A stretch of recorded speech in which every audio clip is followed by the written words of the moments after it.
bem-vindos ao programa Saber Direito.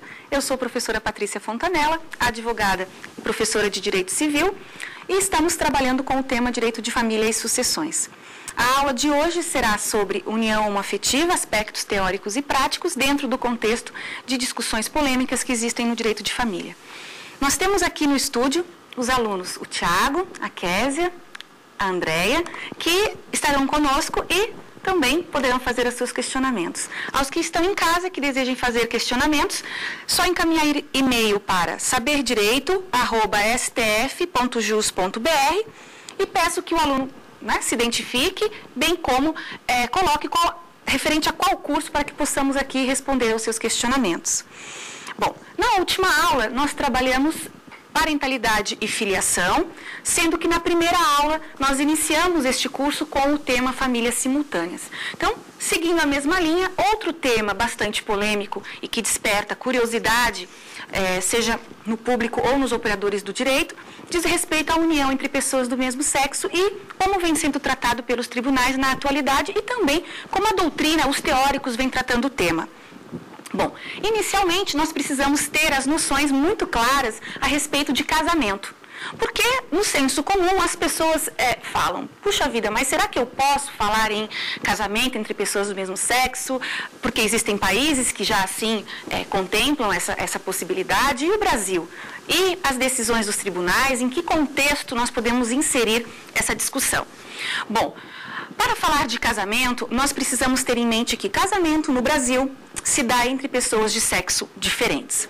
Na verdade, nós não temos um conceito na legislação que me diga que casamento se dá entre o homem e a mulher, tal qual nós temos, por exemplo, na união estável, que na união estável, o artigo 1723 prevê expressamente que a união estável é a convivência pública, contínua e duradoura entre o homem e uma mulher com o intuito de constituir família.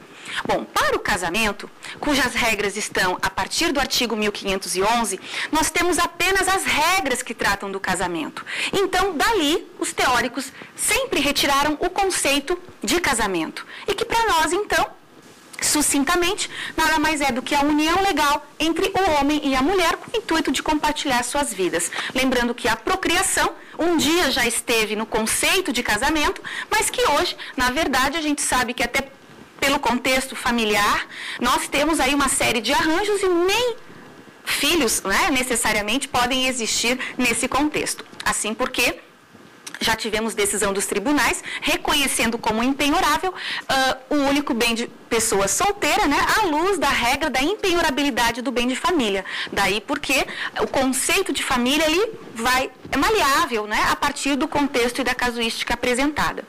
Bom, seguindo adiante, para falar de casamento, então, partindo do pressuposto da diversidade de sexos, o que é que nós temos que ter em conta?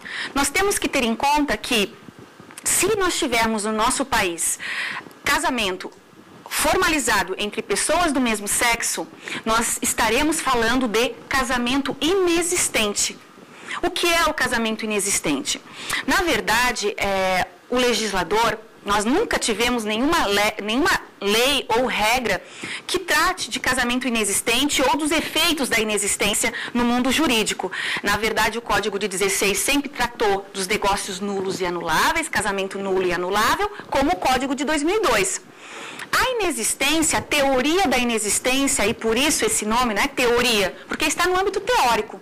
Ela surge na Alemanha, no século XIX, migra para a França e dali irradia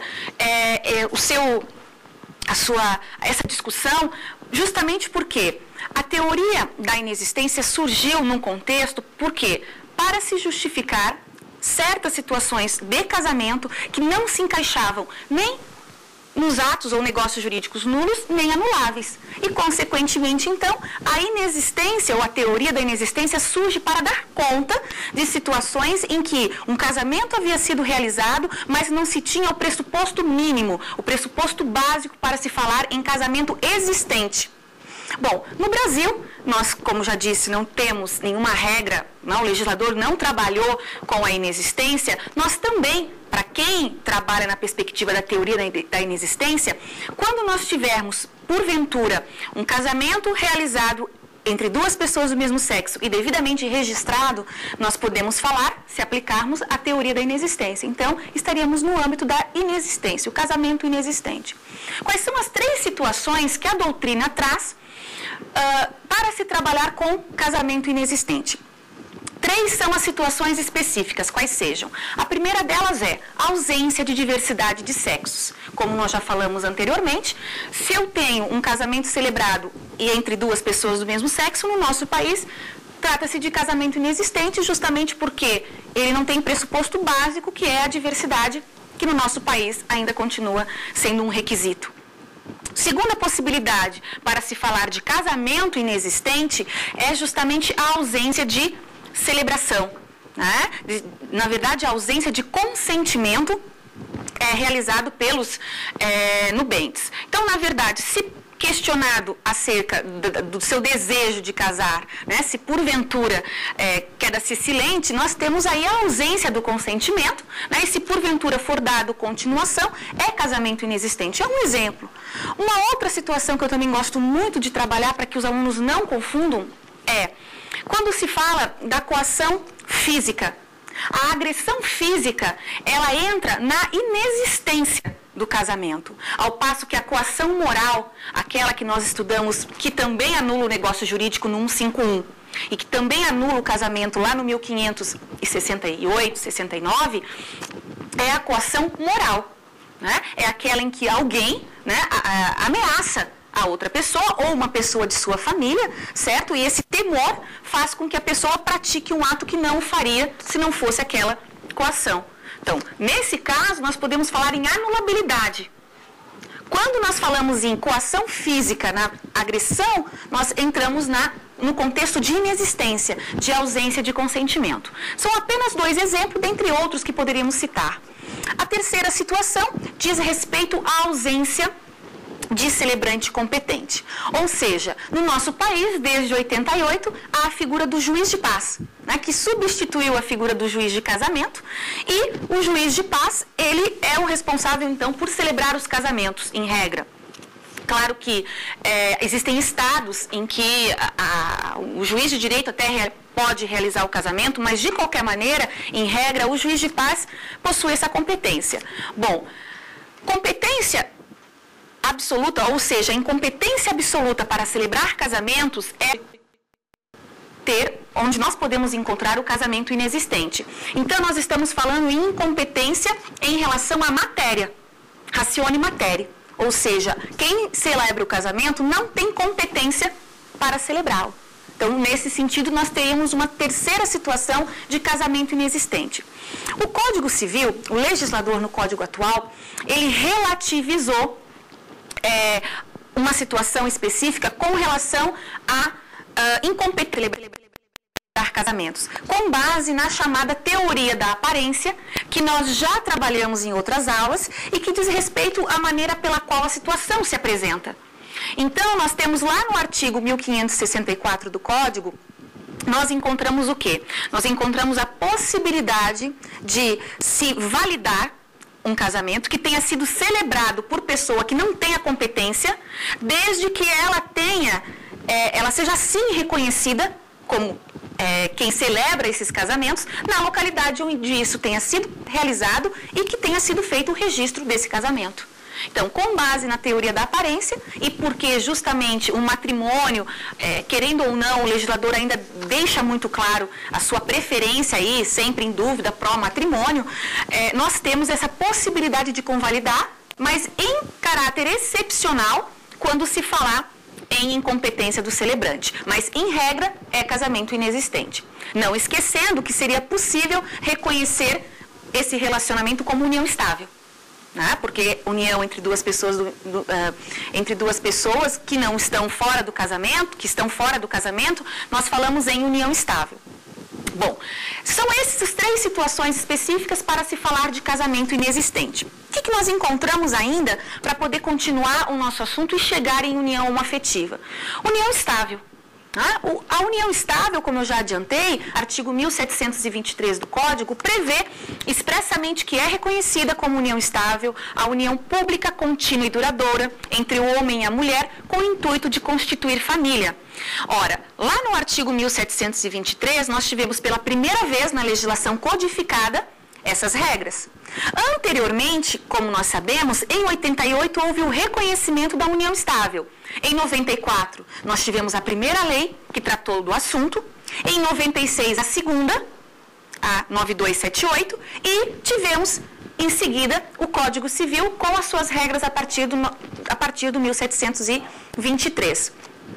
Hoje, as regras que se aplicam à união estável são as regras do Código Civil, previstas no Código Civil, com exceção, na verdade, de uma discussão que nós vamos fazer mais adiante no âmbito sucessório, que seria a aplicação do direito real de habitação aos conviventes em caso de morte, que é a previsão do parágrafo único do artigo 7º da Lei de 96, que, segundo doutrina majoritária, continua ainda em vigor. Então, na verdade, hoje, Constituição Federal é o nosso norte, Lei de 94 está revogada completamente, da Lei de 96 sobra apenas o parágrafo único do seu artigo 7º, segundo doutrina majoritária, para aplicação do direito real de habitação no caso de falecimento, e temos o Código Civil, então, que traz, a partir do 1723, as regras, 1694, alimentos, bem como as demais regras de sucessão no artigo 1790, e que também traz discussões e que será objeto da nossa próxima aula. Bom, a partir daqui, então, desse conceito, as leis que trabalharam a matéria e um breve histórico, ou seja, o contexto que nós trabalhamos, nós sabemos que a primeira vez que se falou em prazo para se reconhecer união estável foi na Lei de 94. A 8971 de 94 foi uma lei que entrou em vigor na data de sua publicação, lá em 29 de dezembro de 94, ou seja, todo mundo em férias, descansando. Quando retornamos, havia uma lei que regulamentava o parágrafo 3º do artigo 226 da Constituição. Já havia sido uma grande discussão para incluir a união estável como entidade familiar, por isso demoramos tanto para ter uma lei com pouquíssimos artigos, 4 ou 5 artigos, e que no artigo 1º estabeleceu o quê? Estabeleceu o lapso temporal, 5 anos juntos ou prole. Então, o inconsciente coletivo, hoje nós ainda ouvimos alguém perguntar e falar a respeito de quanto tempo eu preciso viver com alguém para ter esse relacionamento reconhecido como união estável. Essa questão do lapso temporal, ela vem lá da Lei de 94, que 1 ano e meio depois foi revogada. Na verdade, derrogada, porque a parte de direito das sucessões, ela continuou em vigor até a entrada do Código Civil. Mas já em 96, o primeiro artigo da lei suprimiu esse requisito objetivo, trabalhando no seguinte sentido: considera-se união estável a união pública contínua e duradoura entre o homem e a mulher, com o intuito de constituir família, que foi a regra seguida pelo Código atual. Então, na verdade, a questão do lapso temporal para se ter uma união estável reconhecida, extremamente casuístico. São os elementos, se houver uma discussão, claro, são os elementos, o entorno dessa relação que farão com que o magistrado reconheça ou não efeitos de união estável e dali consagre os seus efeitos, seja no âmbito do direito de família ou sucessório, se for o caso. Bom, a partir daí, então, nós encontramos regime jurídico, qual o regime de bens para as pessoas que convivem em união estável, quer dizer, as pessoas que vivem juntas. A legislação, no seu artigo 1725, aliás, prevê que, salvo o contrato escrito, vigora entre as partes o regime da comunhão parcial de bens. Esse regime da comunhão parcial de bens é um regime que é o regime legal, também é tido como supletivo, porque se alguém casa escolhendo um outro regime e o pacto for nulo, ou houver qualquer dúvida, o juiz aplicará supletivamente a comunhão parcial de bens. Ou seja, nós vamos ter patrimônio particular do homem, patrimônio particular da mulher e o patrimônio comum, que será dividido na ruptura desse casamento, dessa união estável, na verdade, desse relacionamento. Ou seja, 50% para cada um, independente do nome de quem estiver. E a gente tem que levar em conta também que existem algumas regras específicas que a gente não vai se aprofundar em relação ao regime da comunhão parcial de bens, que envolvem lá o que não se comunica, se eu recebi herança ou não, enfim. Mas para nós é importante nesse momento saber que o regime aplicável, então, de bens à união estável, em regra, quando não se tem contrato escrito, é justamente a comunhão parcial de bens. Seguindo adiante, então, nós podemos falar da união entre pessoas do mesmo sexo.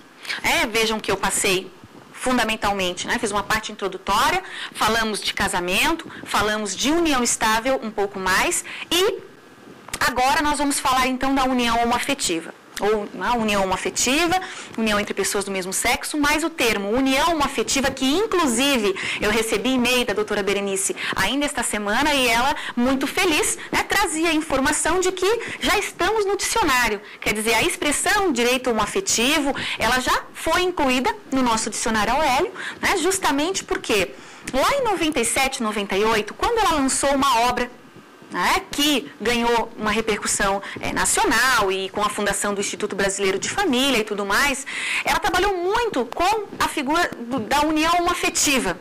E por quê? O que ela dizia? O que ela diz? Que o termo união homoafetiva, ele fazia muito mais referência não a conotação sexual, quer dizer, duas pessoas do mesmo sexo, mas sim da afetividade que liga as pessoas e que hoje é o centro dentro do direito de família. A afetividade, a solidariedade, responsabilidade e ética. E nesse contexto, então, a expressão direito homoafetivo e união homoafetiva já vem, inclusive, sendo traduzidas em outras línguas. E acabou caindo no gosto dos juristas e hoje, então, os tribunais já usam a expressão, e nós aqui na nossa aula, união homoafetiva, aspectos teóricos e práticos, também não podia ser diferente. Bom, o que nós temos hoje, o que a gente encontra a respeito desse tema?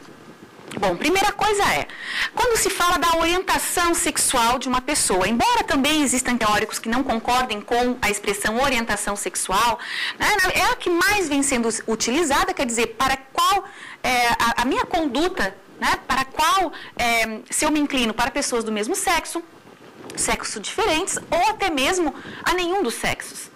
Essa orientação sexual, ela é tida na nossa sociedade como padrão a diversidade de sexos nos relacionamentos. Por isso que talvez nos choque a discussão de união entre pessoas do mesmo sexo, justamente porque quebra aquele modelo que nós até então tínhamos como sendo família. E aí a questão dos filhos, a procriação é elemento na família, não é? Nós já vimos que não. Na verdade, um casal pode simplesmente optar por não ter filhos. A questão é que, na união homoafetiva e a discussão sobre a orientação sexual, nós também não utilizamos a expressão opção sexual.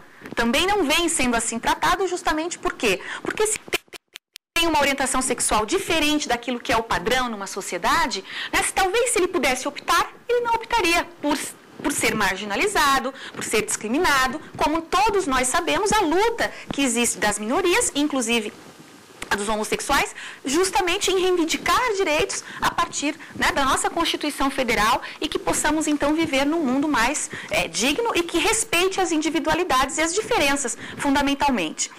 Bom, falando, então, na área jurídica, qual é a discussão que nós temos atualmente?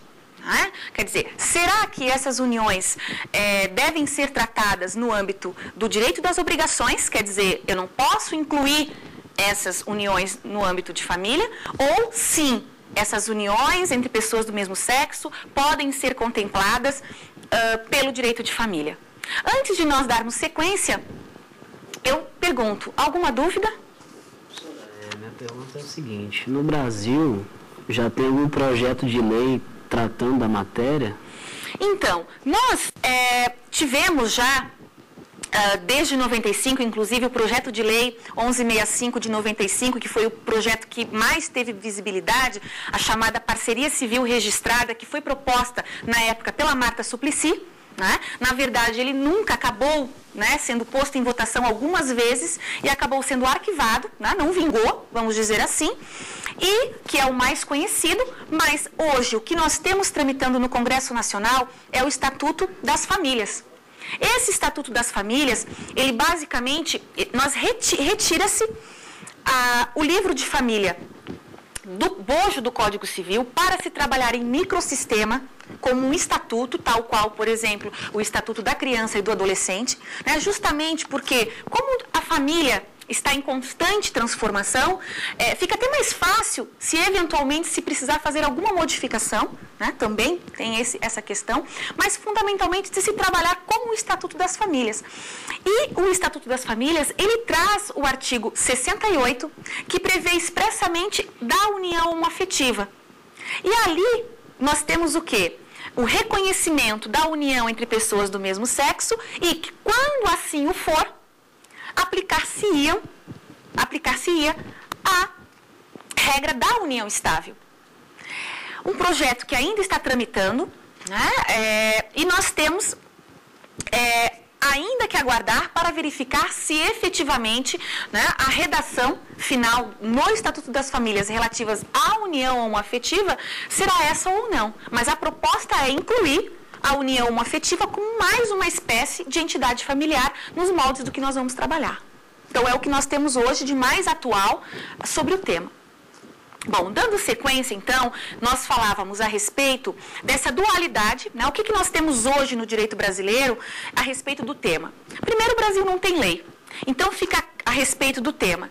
Então, fica a cargo dos tribunais fazer com que, né, essa construção teórica passe, então, a ser uma construção pretoriana e se possa fazer justiça no caso concreto a partir, então, das situações apresentadas. Todos nós sabemos que a Lei de Introdução ao Código Civil, ela prevê, lá no seu artigo 4º, que quando a lei for omissa, o juiz deve buscar, diz lá, analogia, princípios e costumes. Costumes, aliás, e princípios gerais do direito. A leitura que hoje nós temos que fazer são os princípios em primeiro plano, analogia e costumes. É a leitura do artigo 4º da Lei de Introdução. De qualquer maneira, como o juiz não pode deixar, né, de julgar o caso apresentado, o que nós encontramos hoje, então? Uma série de demandas que chegam ao Poder Judiciário para efetivamente reconhecer essas uniões e fazer com que se reconheça direitos patrimoniais, alimentos, que se possa falar de herança e assim por diante. Por quê? Porque dentro desse contexto de arranjos familiares, nós temos o artigo 226 da Constituição Federal, que prevê lá o casamento como entidade familiar, como nós já vimos, a união estável e a família monoparental. A pergunta que reside é, seria o artigo 226 da Constituição taxativo ou ele seria exemplificativo? Quer dizer, até que ponto nós podemos falar em uma outra forma de entidade familiar que não apenas aquelas arroladas na Constituição Federal? Essa é a grande discussão. Então, nós temos hoje uma corrente que trabalha na perspectiva de que é pressuposto para se falar tanto de casamento, claro, a gente não entraria na questão, mas da união estável, também a diversidade de sexos, e vai dizer que apenas uma emenda constitucional que alterasse o dispositivo e que incluísse lá, porventura, a união entre pessoas do mesmo sexo como entidade familiar, é que nós poderíamos falar em efeitos no âmbito do direito de família.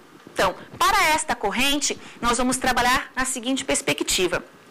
Trata-se de, no máximo, uma discussão patrimonial, em que nós podemos falar em uma sociedade de fato, no âmbito do direito das obrigações, cuja discussão se daria em vara civil. Ou seja, viveram juntos por tanto tempo, adquiriu-se um patrimônio, a divisão desse patrimônio máximo em vara civil, e aquele que se sente prejudicado necessariamente precisa comprovar que ajudou a contribuir. Então, isso se dá na esfera do direito obrigacional. Nós não vamos falar efetivamente em esforço indireto, como ocorre no âmbito do direito de família, né, em que um regime, por exemplo, de comunhão parcial, já pressupõe essa ajuda mútua que existe. No caso, para quem trabalha na perspectiva de que são as varas cíveis as competentes para analisar essas situações, eles vão dizer que não se pode trabalhar com direito de família e aplicamos, no máximo, aí, regras ligadas ao direito obrigacional. Bom, o que nós temos também? Nós temos a corrente que defende que as uniões entre pessoas do mesmo sexo são, sim, ou devem ser consideradas como também uma forma de entidade familiar. justamente porque, a partir da principiologia constitucional, dignidade da pessoa humana, igualdade, vedação de discriminação por orientação sexual, cor, raça, quer dizer, todo um contexto constitucional, né, de força normativa da Constituição, que faria e que faz com que se entenda que o artigo 226 e seus parágrafos seja apenas exemplificativo. Ou seja, não que se equivaleria essas uniões à união estável, mas que a união homoafetiva seja reconhecida como mais uma espécie de entidade familiar. Justamente porque hoje, em âmbito familiar, quando se fala da família plural, né, nós estamos falando da amálgama. O que é que une as pessoas? É o afeto, tanto entre pessoas de sexos diferentes, como do mesmo sexo. E nesse sentido, então, essa corrente vai dizer que se aplica as regras de direito de família, aquela que seria mais próxima seria da união estável. Porque seria uma união informal, né, diferente da do casamento, com a diferença da diversidade de sexos. Consequentemente, e aplicando-se a principiologia constitucional e o artigo 4º da Lei de Introdução, nós aplicaríamos, então, a essas uniões as regras relativas à união estável. E é nessa linha que vem o projeto, lá no artigo 68.